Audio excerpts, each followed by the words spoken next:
बात तकरीबन 1952 की होगी। नरगिस जी फिल्म जोगन की शूटिंग में जुटी थी। एक दिन शूट के दौरान बच्चा, बड़ा मासूम सा बच्चा, मेकअप रूम में चाय लेकर आया, लेकिन रूम में एंटर करने से पहले बड़ी शालीनता के साथ, बड़े अखलाक के साथ, बड़े तमीज के साथ, तहजीब के साथ उसने कहा, मे आई कम इन मैडम? नरगिस जी ने कहा, कम इन। अब जब नरगिस जी ने इसको देखा तो क्या देखती हैं कि छोटा सा बच्चा है, मासूम सा बच्चा है, बच्चे तो वैसे सभी मासूम होते हैं। नरगिस जी ताज्जुब में पड़ गई कि एक चाय पिलाने वाला बच्चा, स्पॉट बॉय, इतने ज़हीन तरीके से बात कर रहा है, इतने तहजीब के साथ पेश आ रहा है, इंग्लिश में बात कर रहा है। नरगिस ने बातों बातों में उससे पूछ डाला, नाम क्या है, कहाँ रहते हो? तो बच्चे ने बताया कि मेरा नाम रोशनलाल शर्मा है, लेकिन सब लोग यहाँ सेट पर उसे बाबू बाबू बुलाते हैं। नरगिस जी के मन में और जिज्ञासा हुई। नरगिस जी ने और जानना चाहा इस बच्चे रोशनलाल शर्मा उर्फ बाबू के बारे में। तो बच्चे ने यह भी बताया कि वो घर से भागकर आया है फिल्मों में काम करने के लिए, चाय की दुकान पर काम करने के साथ साथ पढ़ाई भी कर रहा है। नरगिस जी इस बच्चे की बातें सुनकर, इसकी स्पिरिट देखकर बहुत प्रभावित हुई, बहुत इंप्रेस हुई।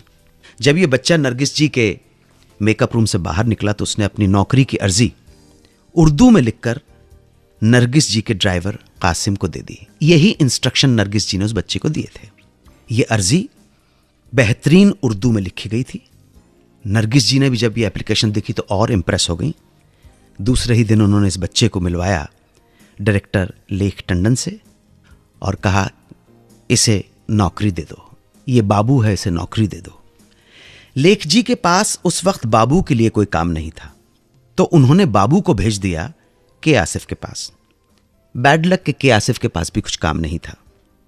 इधर उधर आने जाने के चक्कर में चाय की दुकान वाला मालिक बहुत नाराज हो गया और उसने बाबू को नौकरी से निकाल दिया।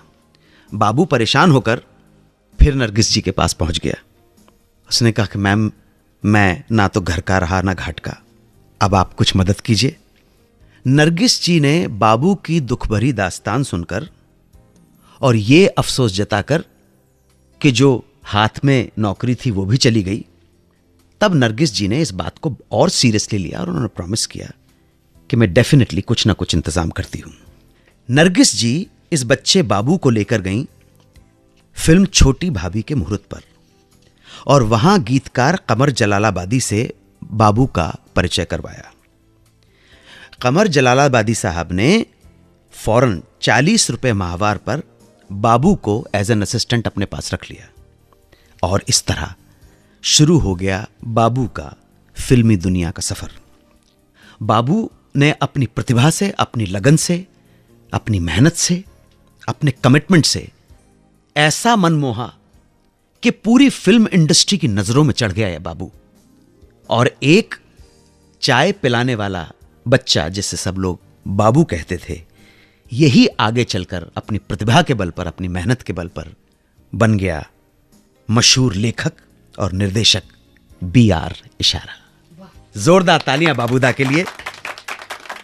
बाबूदा को क्रेडिट जाता है फिल्मों में लाए क्रिकेटर सलीम दुर्रानी को, परवीन बॉबी को, म्यूजिक डायरेक्टर बप्पी लहरी को भी लाने का क्रेडिट बाबूदा को जाता है।